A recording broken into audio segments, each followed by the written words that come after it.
Bapa Kerajaan Surga, pada saat ini kami berterima kasih atas kebaikan Tuhan yang telah pun beserta dengan kami sepanjang pekerjaan kami hari ini dan telah memberkati satu kami dengan kesehatan yang baik sehingga kami ada kesempatan yang sangat indah pada pekan ini berkumpul bersama dengan para gereja dan juga lebih bersama dengan Tuhan melalui kata-kata Tuhan yang akan disampaikan nanti. Bapak, pada saat ini kami mau menjemput Roh Tuhan untuk hari beserta kami dalam bawaan ini, supaya kami boleh memahami bahasa firman dan juga pelajaran yang Tuhan mau berikan kepada satu persatu kami.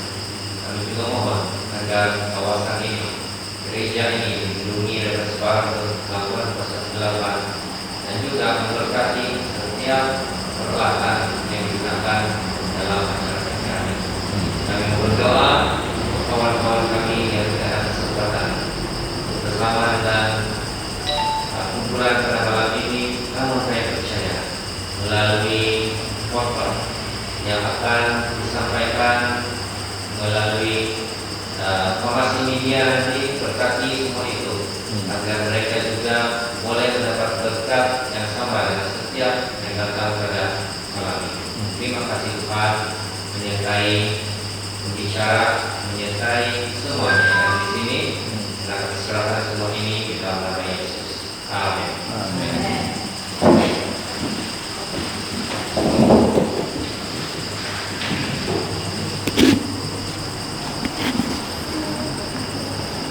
Selamat petang dan selamat datang. Saya ucapkan sekali lagi kepada para anggota yang ada kesempatan kumpul bersama-sama gimana ini mesin kurang-kurang dengan cerita sini dulu. Cuaca pada hari ini juga sangat baik, memungkinkan kita untuk mendengar pelajaran yang akan disambung semula. Nah, sebelum ini sudah beberapa malam oleh Pastor Solion, kita akan teruskan lagi mendengar pelajaran yang disampaikan oleh Pastor Hamir. Dan percaya semua kenal dan tidak perlu lagi saya perkenalkan beliau pada saat ini. Namun sekiranya ada yang akan ceritakan tentang dirinya nanti adalah lebih baik, karena rasanya untuk tahun ini mungkin baru pertama kali Pastor Hamir dapat bersama-sama dengan anggota gereja pemerintah. Jadi tanpa mau masa lagi, sekarang saya persilakan Pastor Hamir untuk bersama-sama.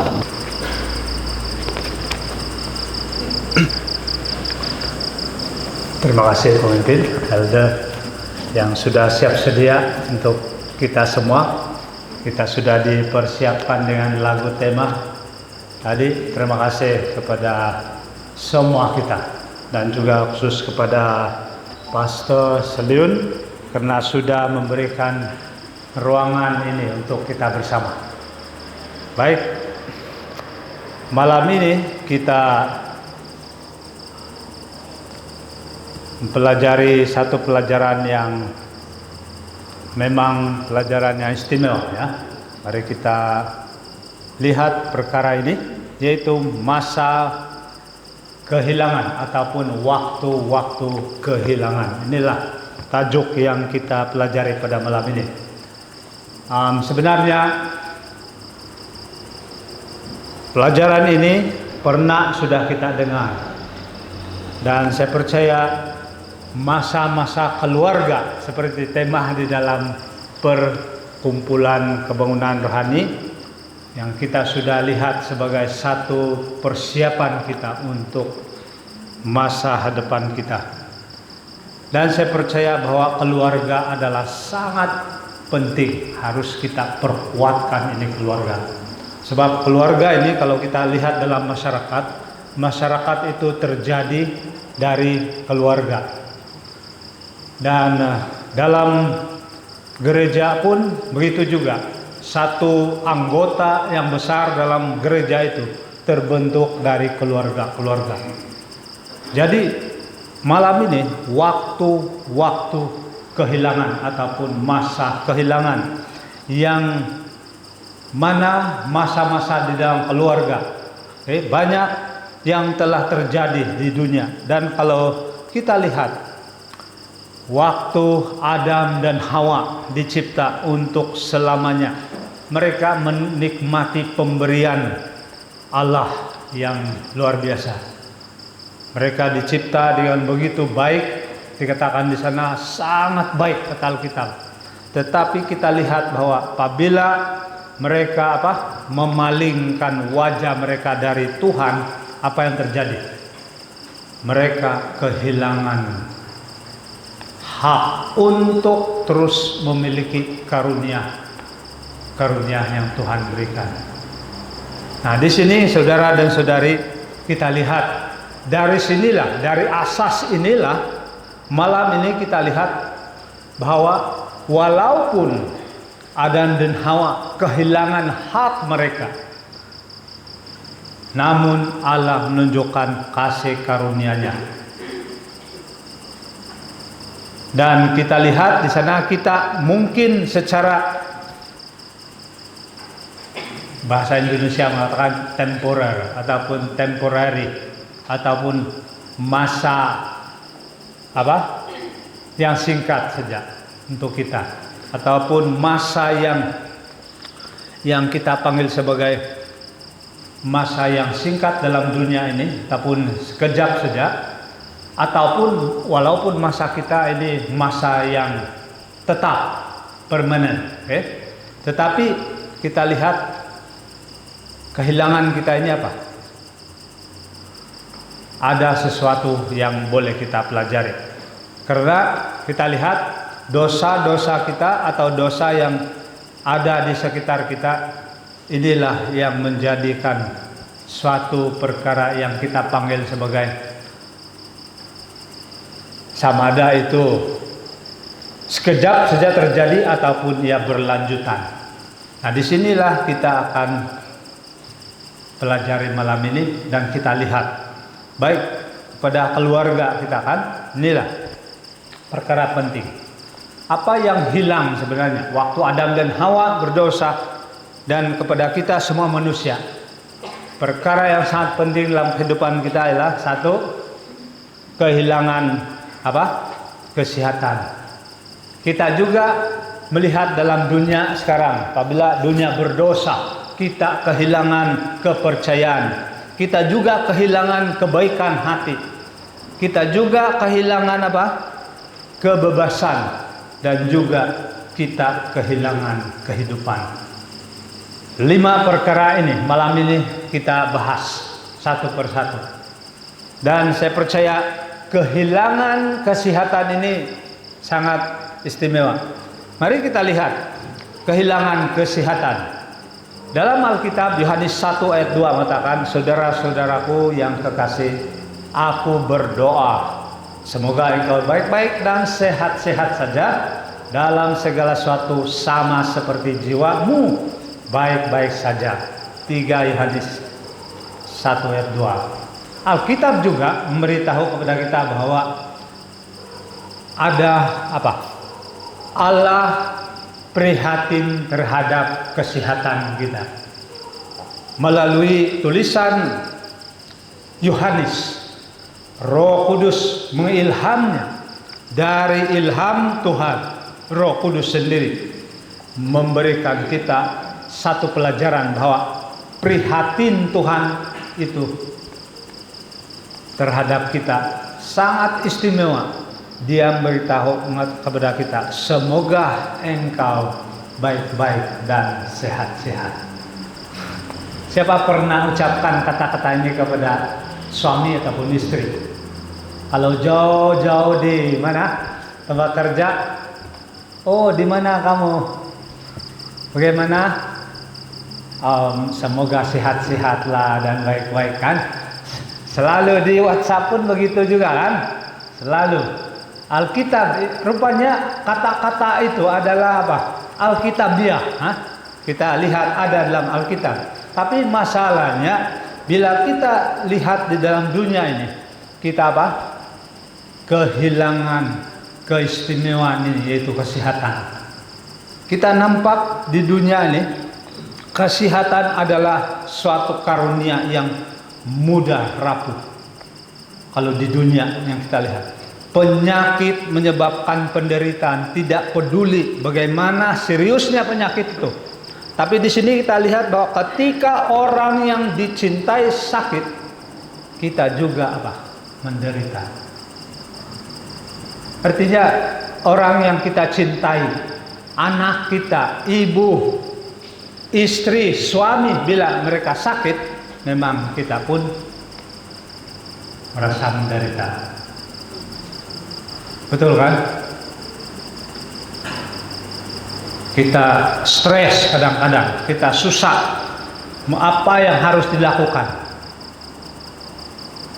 Ada suami istri di sini, coba pikir, pernahkah istri kamu sakit? Ya, pernah. Saya punya istri pun pernah sakit juga. Dan saya bingung apa mau buat kadang-kadang. Mau hantar hospital ataupun bagaimana? Kalau kita lihat anak-anak kita sakit, kadang-kadang suami istri bergaduh. Yang satu bilang mau hantar pergi hospital, yang satu bilang ada obat sini, kita guna dulu obat kampung, yang lain pula pergi hospital. Jadi kadang-kadang tidak selalu bertengkar lagi. Disinilah bukti bagi kita bahwa kesehatan itu satu keprihatinan Tuhan yang telah hilang di dalam kehidupan kita. Jadi waktu yang sangat genting dalam kehidupan kita. Kita lihat bahwa sebagai orang percaya kita harus beraksi. Di sini bereaksi di sini. Artinya kita ada tindakan dengan cara yang sama seperti yang dilakukan oleh siapa? Yairus, wanita Kanaan, Tawirah di Kapernaum, dan banyak orang lain lagi yang menyerahkan penyakit mereka kepada Yesus. Masih ingat itu Tawirah itu dari Kapernaum? Tawirah itu walaupun dia tidak sebahagian daripada orang Israel, bila ia jumpa Yesus dia mengatakan, saya percaya. Apa kau cakap? Saya percaya. Artinya Tawirah ini dia Dia senang hati. Dia merelakan segalanya, serahkan semuanya kepada Tuhan. Memang susah juga tuh kan. Coba kau sakit tanah atau serah aja pada Tuhan. Yang satu bilang, Ovi Hospital, jangan ya, serah aja kepada Tuhan. Jadi bagaimana itu? Kehilangan kesehatan seperti ini, kadang-kadang kita perlu satu waktu yang istimewa. Sebenarnya poin yang saya katakan di sini adalah kita kehilangan kesehatan. Walau bagaimanapun, contoh dalam Alkitab. Pertama sekali ialah oleh sebab Tuhan yang mencipta kita. Ya benar juga kita serahkan kepada Tuhan. Tapi dalam masa yang sama kita juga ada bereaksi. Artinya kita ada tindakan. Contoh Yairus itu tindakannya dia jalan jumpa dokter yang istimewa. Sekarang adakah Yesus kita mau pergi jumpa? Pernah nampak Yesus sana jalan-jalan di depan pintu gereja? Mungkin tidak pernah kan? Jadi macam mana kita mau datang kepada Yesus? Kalau ada orang sakit, bagaimana? Contoh dalam Alkitab memberikan kita gambaran di mana penyerahan itu sangat penting. Tapi dalam masa yang sama, Tuhan memberikan kita satu keistimewaan. Para penyembuh, para dokter, para ahli-ahli medikal ataupun perubatan, itu adalah satu karunia yang istimewa. Di situ juga kita boleh percayai, walaupun mereka tidak sempurna. Itulah saya katakan semuanya di dunia ini masih kurang sempurna. Dokter pun mereka juga perlu kesehatan, mereka juga kehilangan kesehatan, saudara dan saudari. Tetapi apabila kita bergabung bersama dengan penyerahan penuh, sebuah keluarga itu akan mendapat kebahagiaan. Mari kita lihat seterusnya. Kita boleh selalu belajar beberapa kebenaran rohani, bahkan ketika mengalami penyakit seperti siapa? Ayub, melihat siapa lagi? Paulus. Bila Ayub diserang oleh setan. Ini perhatikan, saudara-saudara. Kenapa kita perlu sehat? Kenapa ada suatu yang pikiran buruk tentang tubuh kita? Penyakit datang tidak semestinya dari gaya hidup kita. Ingat itu. Tapi tidak juga heran. Dalam dunia ini kita lihat bahwa tubuh kita juga memerlukan nutrien, makanan yang sehat. Kita lihat juga setan bekerja keras untuk menjatuhkan kesehatan kita. Jadi penyakit, kalau kita baca Alkitab, satu, penyakit datang dari keturunan, penyakit juga datang dari gaya hidup kita, penyakit juga datang dari setan. Sebab setan, bukti Ayub, dia memberikan cobaan, penyakit yang sangat luar biasa. Disinilah akibat, akibat dari ketidakpatuhan terhadap Tuhan, Adam dan Hawa dahulu, dan semua kita di dunia berdosa.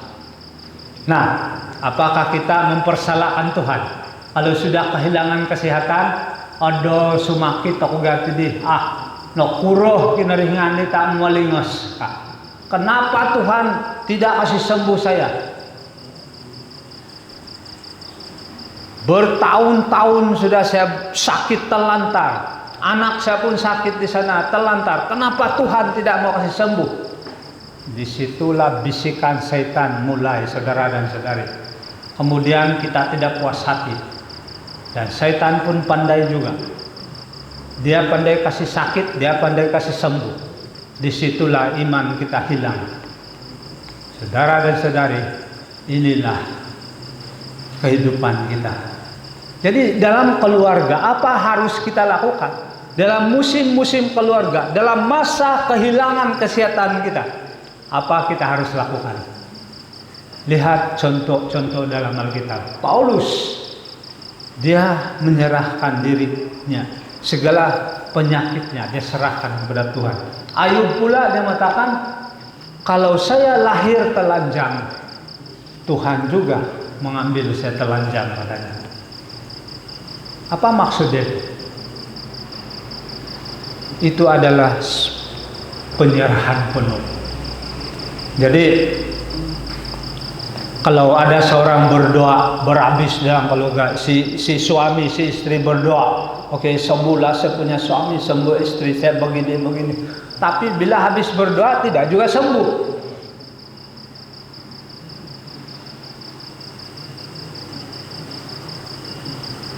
Dalam pelajaran kita, bila kita sepenuhnya menyerah seperti Ayub, dia memahami, dia juga mengalami ujian, dia juga belajar untuk mengampuni.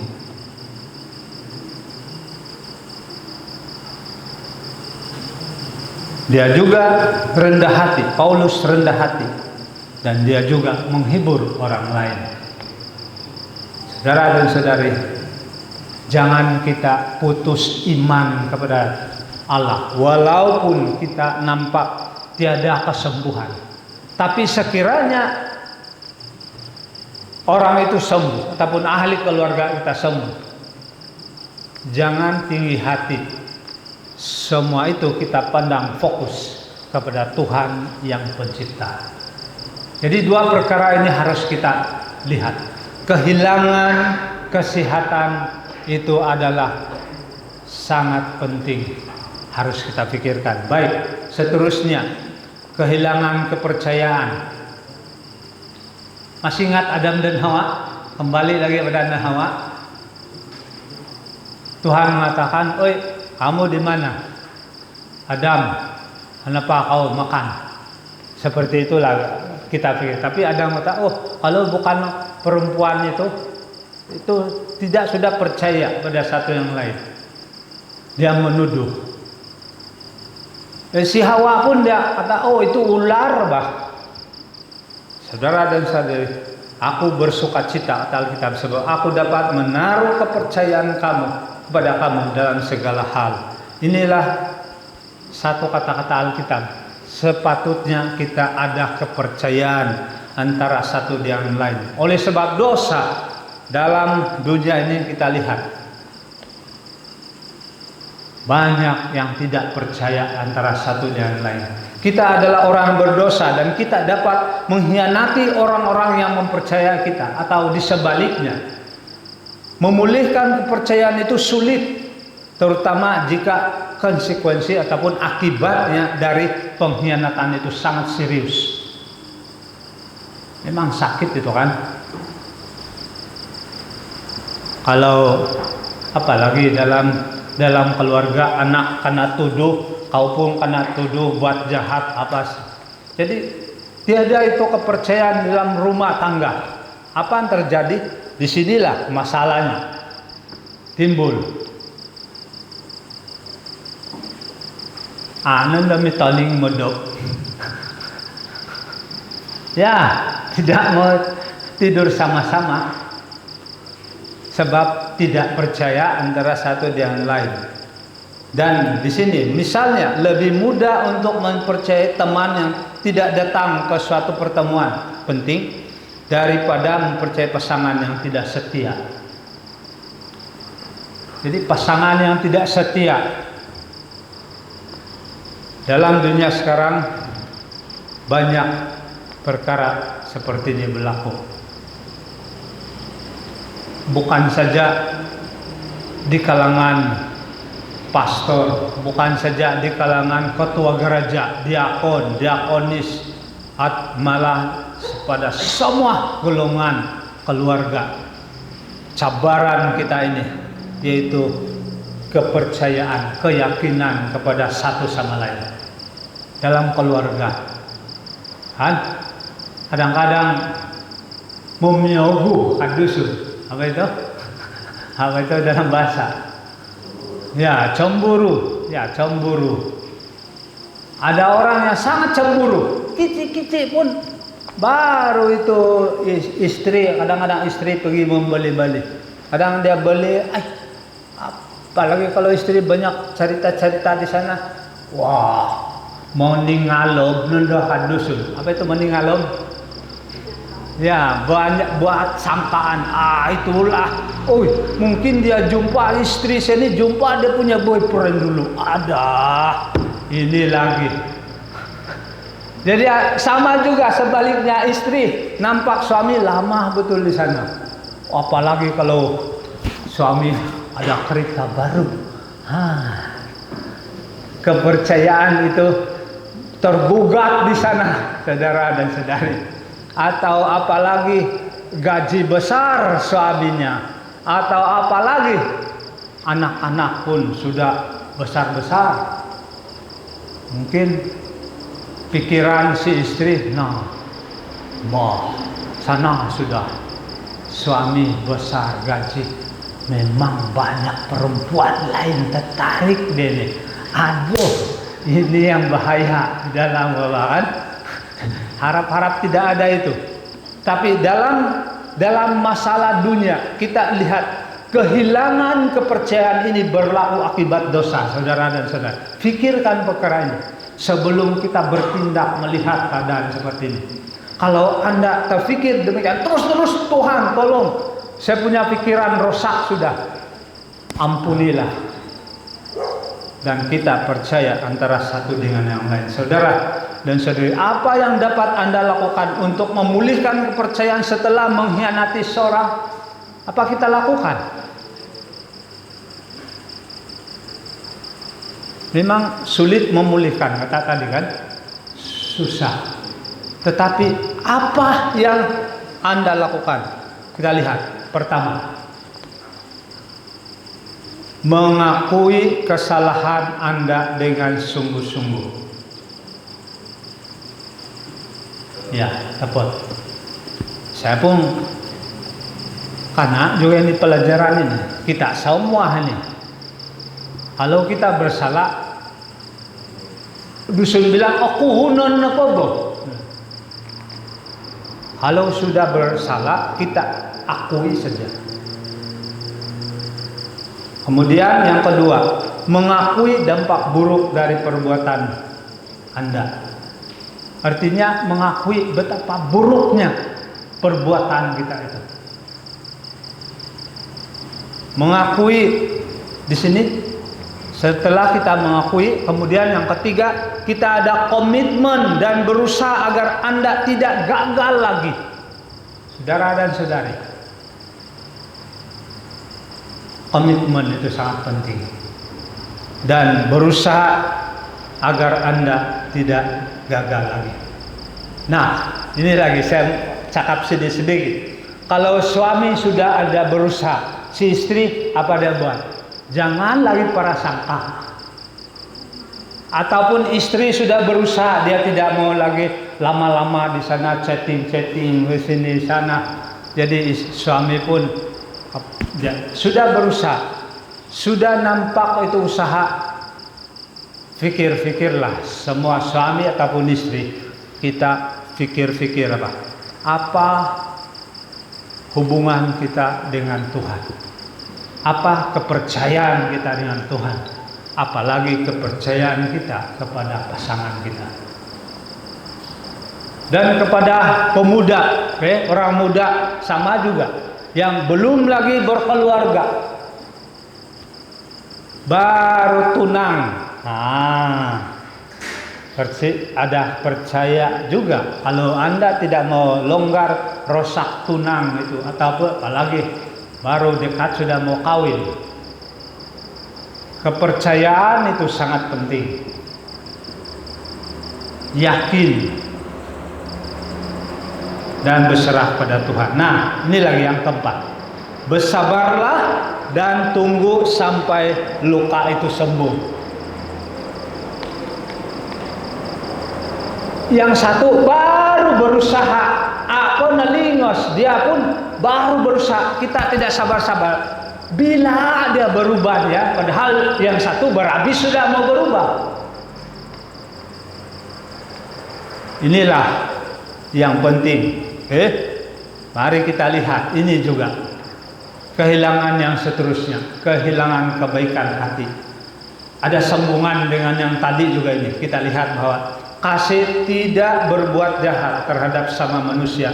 Karena itulah kasih adalah kegenapan hukum Taurat.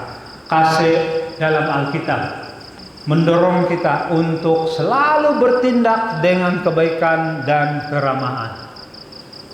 Kalau kita baca 1 Korintus 13 semuanya tentang kasih, kan?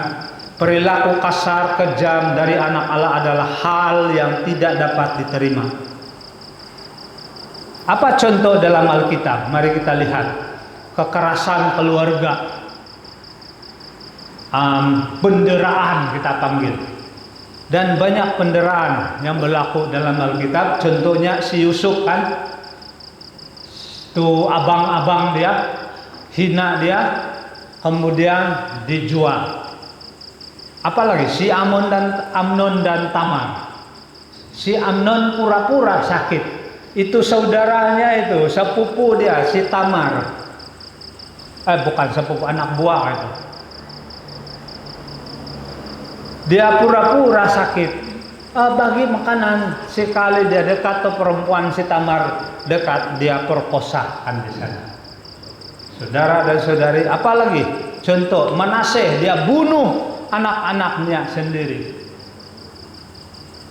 Saudara dan saudari, ini adalah keadaan-keadaan dalam Alkitab yang memberikan kita pengajaran bahwa keganasan, penderaan yang membuatkan kebahagiaan dalam keluarga itu hilang, dan kebaikan hati itu kita lihat bukti di sini.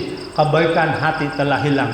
Pelaku kekerasan perlu bantuan untuk apa? Menghentikan perilaku kekerasan mereka, untuk bertobat dan memulihkan kerusakan. Mereka yang memperoleh perlakuan kekerasan perlu mengampuni. Kita lihat di sana juga ada mengampuni, tadi ada juga mengaku, kita sentuh tadi, dan ada juga yang kita lihat di sini, orang ini harus juga bertobat. Hanya Allah yang memberikan cinta agape yang kita perlukan untuk menyembuhkan luka.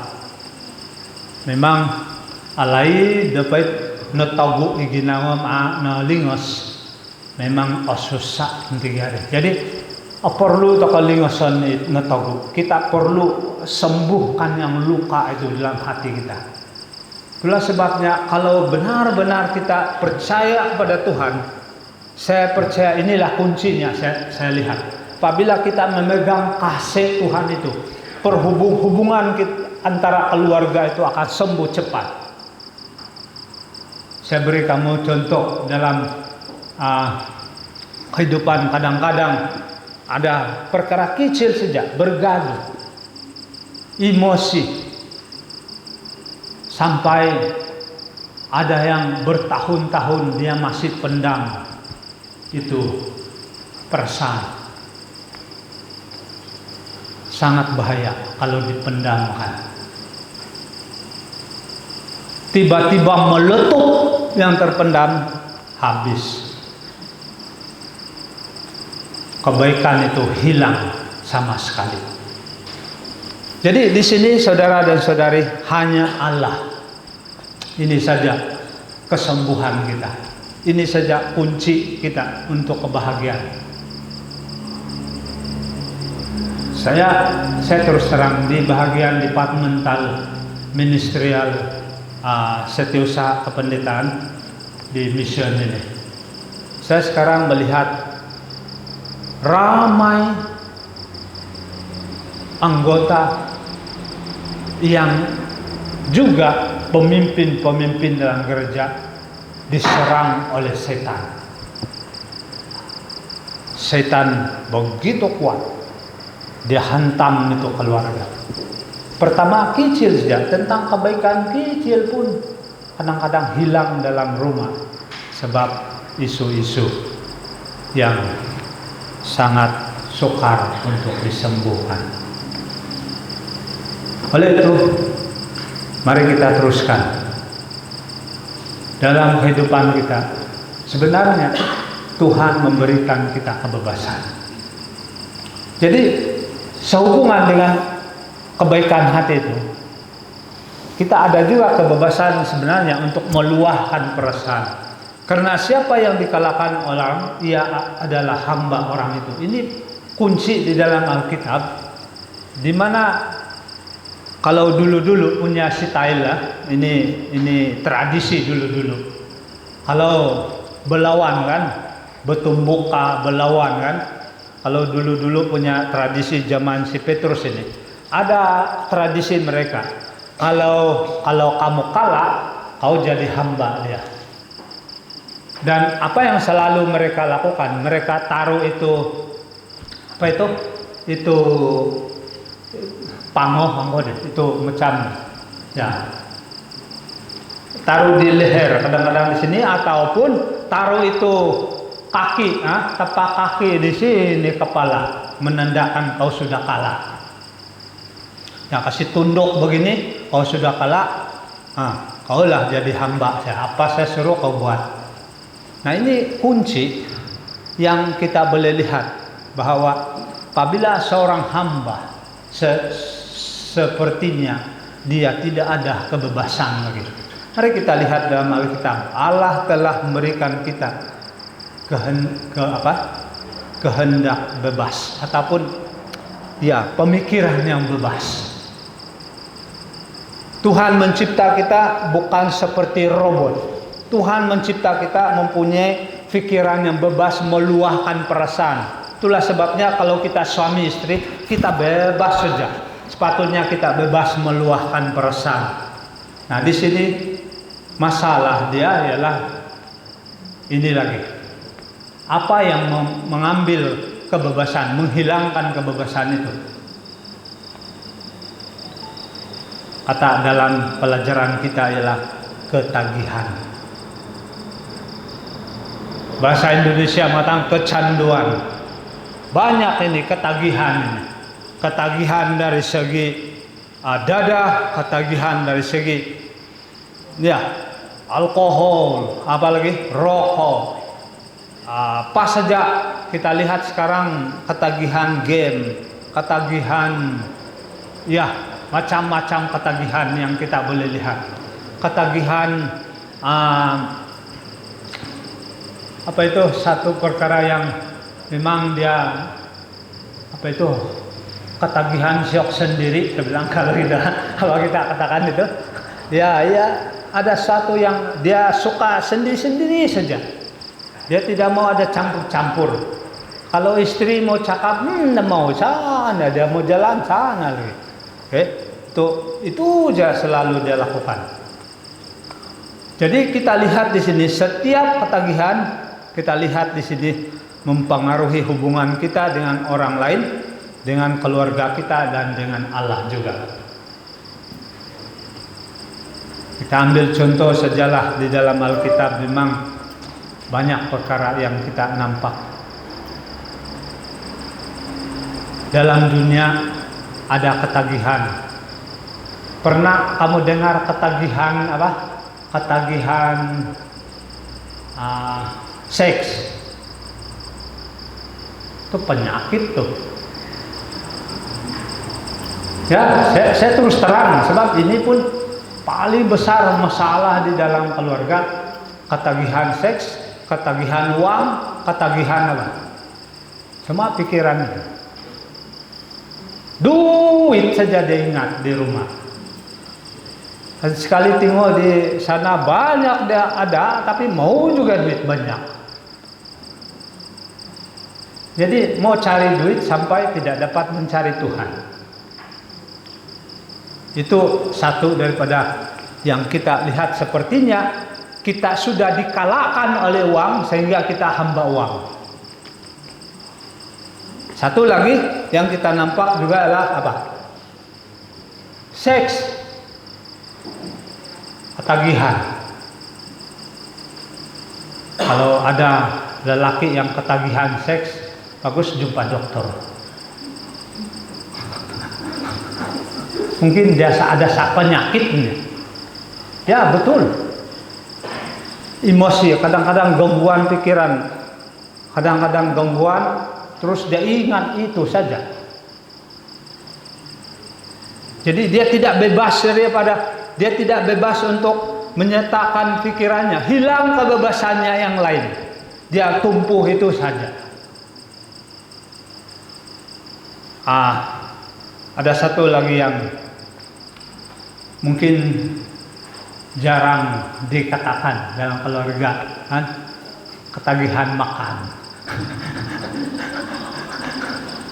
Ya, ketagihan makan. Dia ingat makan, ada makan. Dia ingat makanan saja. Ya, makanan saja. Apalagi kalau ingat. Kalau yang muda-muda keropok saja mungkin. Tapi dia teringat itu. Mungkin ada masalah. Perlu jumpa dokter juga, mungkin ada masalah-masalah yang lain. Ingat itu juga. Dan biasanya ya dokter pakar yang kamu perlu jumpa kalau begitu adalah dokter yang pakar bagian hormon.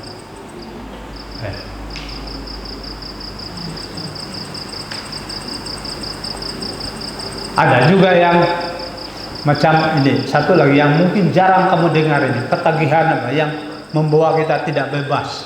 Dalam gereja dia ketagihan apa? Ketagihan aktiviti gereja. Kalau tiada aktiviti gereja dia marah-marah. Kalau lain itu aktiviti di gereja, marah sudah dia. Apalagi kalau sama-sama keluarga di sana. Keluarga yang satu slow-slow, yang istri slow-slow ataupun istri. Tapi yang satu dia mau ada aktiviti, dia tuh ya sampai itu anak yang menangis pun mungkin dia lupa. Ini juga menghalang apa? Kebebasan seseorang untuk berpikir secara bebas di hadapan Tuhan. Jadi cara kita meluah perasaan kita kepada Tuhan sudah hilang disebabkan pemikiran di situ tertumbuh di situ. Saudara dan saudari, Roma 7 ayat 24 mengatakan, aku manusia cilaka, siapakah yang akan melepaskan aku dari tubuh maut ini? Siapa yang akan membebaskan saya dari ketagihan saya? Ini pertanyaan Paulus sendiri. Paulus berkata demikian. Tapi jangan kita kecewa, jangan kita takut, sebab Alkitab juga memberitahu kepada kita, Yeskiel 36, 26, Yohanes 8 ayat 36. Apa kata di sana? Allah campur tangan memberikan kita hati yang baru. Dia telah berjanji untuk memberikan kita apa? Hati yang baru, pemikiran yang baru, dan kebebasan sejati. Sekiranya kita berserah penuh kepada Tuhan. Jadi itulah hati itu sangat penting. Bukan kayak gini, bukan hati sini ya, bukan hati. Maksudnya itu pikiran kan. Itu hati itu tidak pandai berpikir. Kalau sebenarnya kalau ikut itu biologi kan, tidak pandai berpikir. Tapi otak pemikiran kita di sini apa? Dia akan letakkan. Kalau kita baca Yeskiel itu, kalau baca seterusnya, dia katakan rohku, kata Tuhan. Artinya Roh Kudus. Roh Kudus itulah yang menyucikan pikiran kita. Itulah sebab hari-hari masa zaman akhir ini kita perlu curahan Roh Kudus, memberikan kekuatan kepada semua ahli keluarga. Roh Kuduslah yang memimpin kita, saudara dan saudari. Kalau kita tidak berserah, hilang semua kebebasan kita. Baik saudara dan saudari, bahagian yang terakhir yang saya sentuh pada malam ini, yaitu satu kehilangan waktu ataupun masa, kehilangan kehidupan. Memang dalam hidup ini, apa artinya hidup ini? Hidupmu itu sama seperti uap yang sebentar saja kelihatan lalu lenyap. Yakobus 4 ayat 14. Ini semua kita percayakan. Tiada yang dikatakan hidup kekal di dalam dunia ini. Dikatakan Alkitab semua kita menuju kepada kematian. Artinya kita kalau tidak ada karunia Tuhan tentang kehidupan, kita akan mati begitu saja. Mungkin pikiran kita sama seperti Datuk saya pernah cakap, oh surga saya sana kuburan. Saya tanya, kenapa surga kok di kuburan? Sana kan sama. Tengok di kuburan tidak susah lagi, tidur selama-lama dia sana. Kalau saya mati, tiada sudah kesusahan. Tapi kita, apabila kita belajar, bukan sekadar di situ. Bukan sekadar kehilangan kehidupan saja, saudara dan saudari. Ada berkat yang istimewa. Kehilangan hidup Anda berarti kehilangan segalanya. Kalau seperti itu yang kita pikirkan. Pengkhotbah 9 ayat 6 mengatakan, dan untuk selama-lamanya tidak ada lagi bahagian mereka orang mati ya, dalam segala sesuatu yang terjadi di bawah matahari. Artinya tiada apa-apa lagi. Kalau sangat alkitabiah juga kata Datuk saya kan, kalau sudah mati tiada apa lagi, tiada apa-apa dia kata. Itulah surga dia kata. Senang sudah dia sana, hidup aman dia di sana, tiada kesusahan, dia tidak boleh berpikir, dia tidak boleh apa semua. Tapi itu saja dia kehilangan kehidupan kalau di situ saja pemikiran kita. Saudara dan saudari, kita harus berpikir lebih jauh dari itu. Bila kita sudah terima Yesus Kristus, lebih jauh dari itu lagi. Mereka yang masih hidup berduka karena kehilangan orang yang dikasihinya, ya, betul kan? Bila saudara kita, bapak kita, saya sudah mengalami semua itu, memang sedih. Tahun lalu bapak saya meninggal, memang rasa sedih juga. Pertama, dikatakan di sini, realiti kematian ditolak, bahkan jika hal itu diharapkan. Pikiran dan diskusi Anda terpusat pada almarhum ataupun saudara kita yang sudah meninggal. Kemudian keputusan dan depresi menyerang Anda. Bayangkan, biasanya setelah 1 tahun tahap akhir pemulihan berakhir dan balik kepada normal. Betul kan? Ada juga kebenaran yang lain.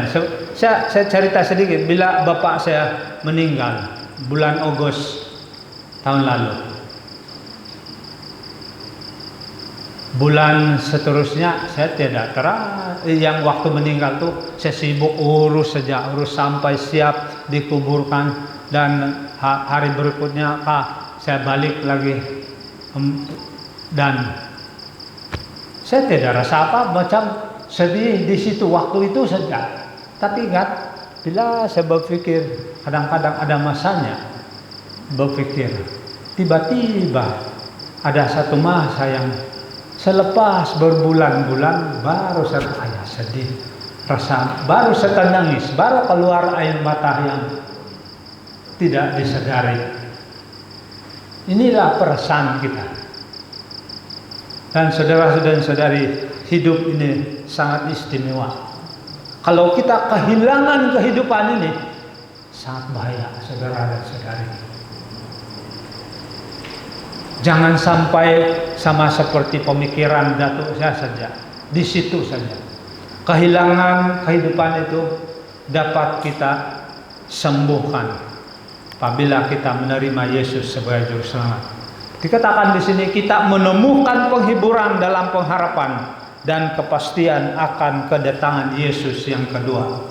Pada saat itu kita akan melihat orang-orang yang kita kasihi.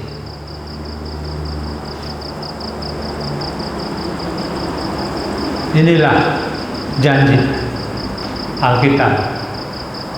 Kita akan melihat mereka yang mati dalam Kristus. Kita juga diubah pada kehidupan yang baru. Amin. Itulah satu perkara yang sangat penting. Walaupun hidup kita ini sementara saja di dunia. Jadi saya ulangi, kita kehilangan kesehatan, kita kehilangan kebebasan, kita kehilangan kebaikan hati, kita juga kehilangan kepercayaan, kita juga kehilangan kehidupan akibat-akibat dosa di dunia ini yang telah mengganggu keluarga kita, mengganggu siapa saja di dunia. Tapi kita ingat, dalam tulisan Rono buat Our Father's Cares April 1 ditulis oleh Ellen G. White, dia mengatakan seperti ini: di tengah semua kesengsaraannya, orang Kristen memiliki penghiburan yang kuat. Dan jika Allah mengizinkan menderita yang berkepanjangan, penyakit menyedihkan sebelum dia menutup matanya dalam kematian, dia dapat dengan kebahagiaan menanggung semuanya. Dia merenungkan masa depan dengan kepuasan surgawi. Peristirahatan yang sesaat di kuburan, dan kemudian Sang Pemberi kehidupan akan menghancurkan belenggu kuburan, melepaskan tawanan, dan membawanya dari tempat tidur abadinya yang berdebu. Tidak pernah lagi mengalami rasa sakit, kesedihan, atau kematian. Oh, sungguh harapan orang Kristen. Biarkan harapan orang Kristen ini menjadi milikku, biarlah juga menjadi milikmu.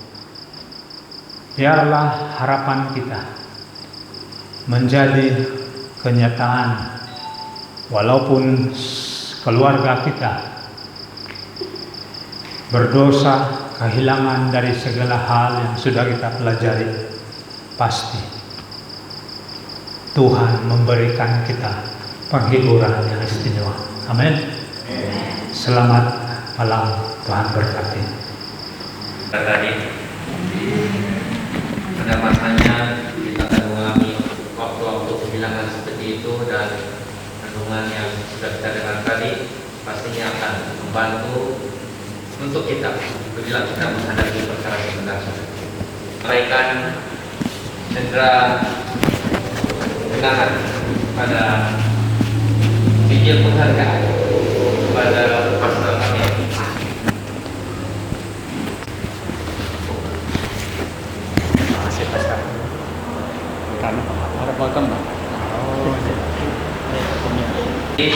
Saat ini kita akan menyanyikan lagu tema kita, dan kemudian setelah satu tema kita nanti dipimpin sekali lagi oleh Pastor Manuel. Mari kita berdiri semua dan nyanyikan lagu tema kita, Betapa Eloknya Firman.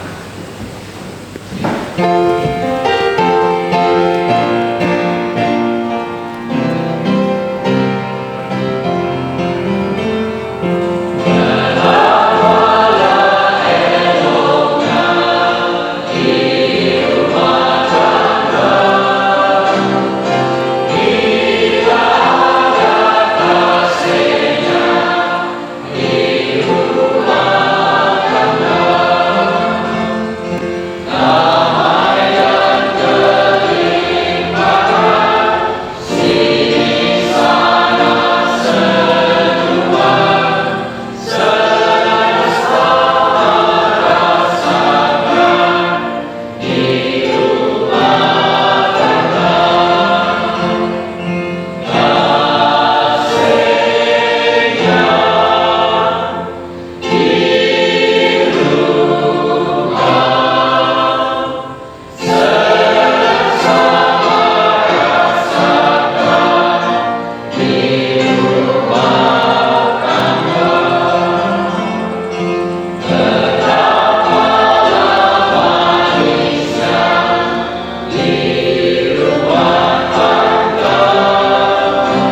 Tuhan yang penuh kasih, yang penuh sabar, Tuhan yang termulia. Terima kasih sekali lagi ya Tuhan, pimpinan Tuhan sepanjang kehidupan kami hari ini. Malam ini sekali lagi kami disegarkan dengan pelajaran mulai dari malam pertama sehingga hari ini kami sentiasa disegarkan. Terpuji nama-Mu ya Tuhan. Terima kasih semua itu. Kiranya bila kami bersurai dari tempat ini, hati kami diperbaharui oleh Roh Kudus Tuhan. Hati kami terus fokus kepada Tuhan di dalam kehidupan keluarga, di dalam kehidupan kami sendiri. Hati kami penuh penyerahan pada Tuhan. Dan kiranya keselamatan Tuhan berikan kepada kami malam ini. Dalam tidur kami malam ini sampai esok pagi kami bangun dengan selamat. Terima kasih ya Tuhan, Engkau mendengar kami, menerima kami. Oleh itu Tuhan, kami serahkan hidup kami sepenuhnya. Dalam nama Yesus Juru Selamat kami. Amin.